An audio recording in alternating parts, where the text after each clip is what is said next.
இன்றே டவுன்லோட் செய்து உங்கள் ஃபேவரட் ஷோக்களை என்ஜாய் பண்ணுங்க. ஏங்க பூசாரி கிட்ட சொல்லி பூஜைக்கு ரெடி பண்ண சொல்லுங்க. சரி. மாப்ள அத்தை, தராசுல எடைக்கு எடை வைக்க எல்லாம் ரெடியா இருக்குல்ல?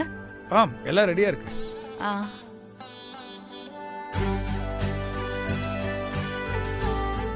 அட லட்சுமி, அங்க பாரு அண்ணாமலை மேடம். நாம சரியான நேரத்துல தான் வந்திருக்கோம். ஐயோ, இவங்களா? அண்ணாமலை அம்மா உங்களுக்கு தெரியுமா?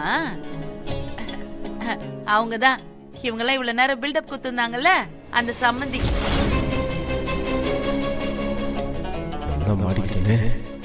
என்னது அண்ணாமலை சொந்தமா நீங்க? ஆமாங்க சார். சரி வாங்க. வாங்க.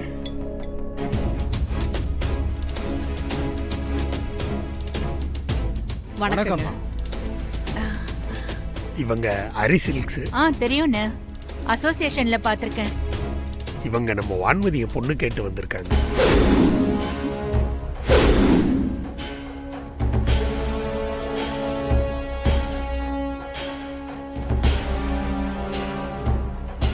எங்க பையனுக்கு வான்மதிய ரொம்ப பிடிச்சிருக்கு. எங்களுக்கும் உங்க சம்மந்தி குடும்பத்தை ரொம்ப பிடிச்சிருக்கு. அதான் சம்மந்தம் பேசலான்னு வந்தோம். ஆனா அவங்க உங்க சம்மதம் தான் முக்கியம்னு சொல்லிட்டாங்க. உங்களுக்கு சம்மதம்னா மத்ததெல்லாம் பேசி முடிச்சுக்கலாம். வான்மதிக்கு ஒரு நல்ல வாழ்க்கை அமையணும்னு எங்களை விட நீங்க தான் அண்ணி அதிகமா ஆசைப்பட்டீங்க. அவ கல்யாண சம்பந்தமான எந்த முடிவா இருந்தாலும் நீங்க தான் அண்ணி எடுக்கணும். உங்களுக்கு சம்மதம்னா எங்களுக்கும் சம்மதம் தான் அண்ணி.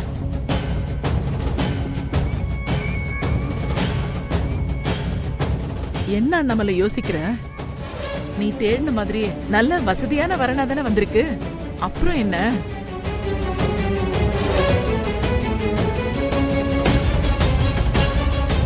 வசதினா உங்களை மாதிரி ஒரு கடை ரெண்டு கடைலாம் இல்ல, 15 ஜவுளி கடைங்க இருக்குது. உங்களை விட பெரிய கோடீஸ்வரங்க. எனக்கு 15 கடையா? அப்ப எல்லா கடைக்கும் நான் தான் ஓனரா? எப்படியாவது இந்த சம்பந்தம் ஓகே ஆயிடணும். அம்மா, யாருக்கிட்ட என்னம்மா பேசுறீங்க? எங்களுக்கு 15 கடை இருந்தாலும் அண்ணாமலை மேடத்தோட ஒரு கடைக்கு ஈடாகுமாமா? அவங்க யாரு, எப்பேற்பட்டவங்க?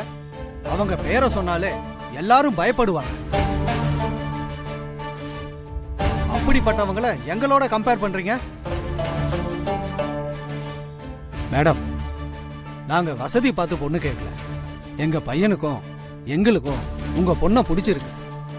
நீங்க சரின்னு சொன்னா தட்ட மாத்திக்கலாம். இல்லங்க, எங்களுக்கு இந்த சம்பந்தம் வேண்டாம்.